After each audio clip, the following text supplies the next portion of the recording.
Dalam banyak-banyak perkhidmatan, kenapa pilih gunting rambut? Adakah Menteri mahu kelihatan kemas dan kacak semasa rakyat sedang dihimpit keperitan akibat hilang punca pendapatan? Sukar difahami apa keutamaan yang sedang difikirkan oleh Menteri Kementerian Perdagangan Antarabangsa dan Industri, Datuk Muhammad Azmin Ali, apabila beliau dilaporkan berkata perkhidmatan gunting rambut asas dibenarkan beroperasi semasa Perintah Kawalan Pergerakan PKP dikuatkuasakan. Bagaimanapun, Ketua Pengarah Kesihatan Datuk Dr. Hisham Abdullah menyarankan kerajaan menangguhkan sementara operasi kedai gunting rambut yang dibenarkan semasa Perintah Kawalan Pergerakan PKP Fasa 3. Menurut beliau, kerajaan boleh melakukan perancangan membuka semula premis berkenaan tetapi tidak boleh dilakukan semasa tempoh perintah berkenaan. Beliau menegaskan tindakan yang berjaya menurunkan kes ialah kawalan sempadan, kawalan terhadap perhimpunan dan amalan penjarakan sosial. Azmin dikritik pelbagai pihak kerana membuat keputusan yang tidak munasabah di saat bahaya daripada penularan COVID-19 masih belum reda. Justru, kata Nur Hisham, PKP Fasa 3 iaitu 15 hingga 28 April perlu diperketatkan sama seperti yang dilakukan pada fasa pertama dan kedua. Berdasarkan undian umum oleh Bernama TV pada Sabtu 11 April, sama ada setuju atau tidak kedai gunting rambut dibuka sepanjang PKP, 88% daripada 16,500 undi tidak bersetuju, hanya 12% bersetuju.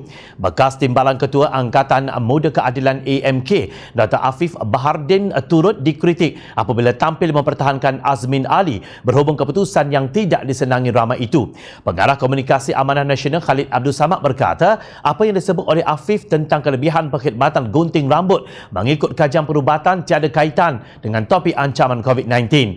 Khalid berkata secara jelas apa yang diumumkan Azmin Ali bercanggah dengan kenyataan Ketua Pengarah Kesihatan yang meminta kerajaan untuk menimbangkan cadangan itu. Menurut Khalid, Afif hanya mahu backing Azmin atau dalam bahasa mudah, mengampu. Ini menyedihkan. Budaya politik seperti ini masih wujud dan masih subur, katanya dipetik Malaysia Deadline.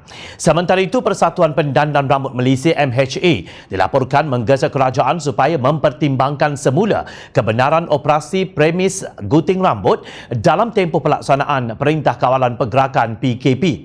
Persatuan itu menegaskan semua perniagaan salon rambut sangat tidak disyorkan untuk beroperasi ketika ini atas faktor keselamatan.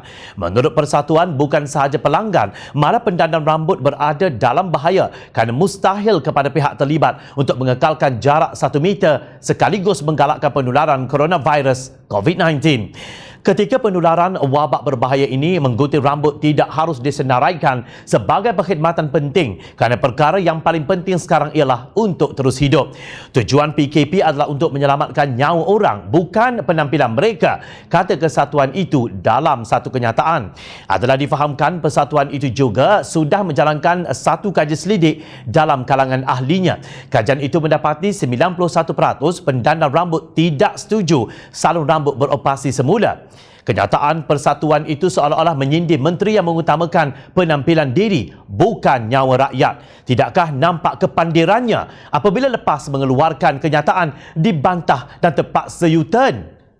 Yang amat berhormat Perdana Menteri Tan Sri Muhyiddin Yassin telah membuat keputusan iaitu operasi kedai gunting rambut, salon kecantikan dan kedai cermin mata di seluruh negara tidak dibenarkan beroperasi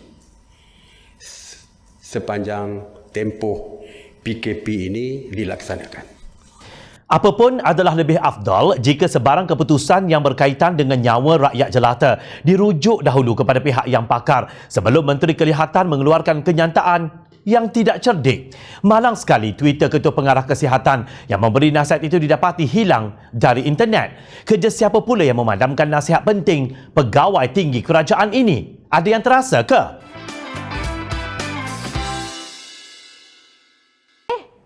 Hai! Jangan lupa klik kanan untuk rentasan berita, klik kiri untuk keratan berita dan jangan lupa untuk subscribe kami tau.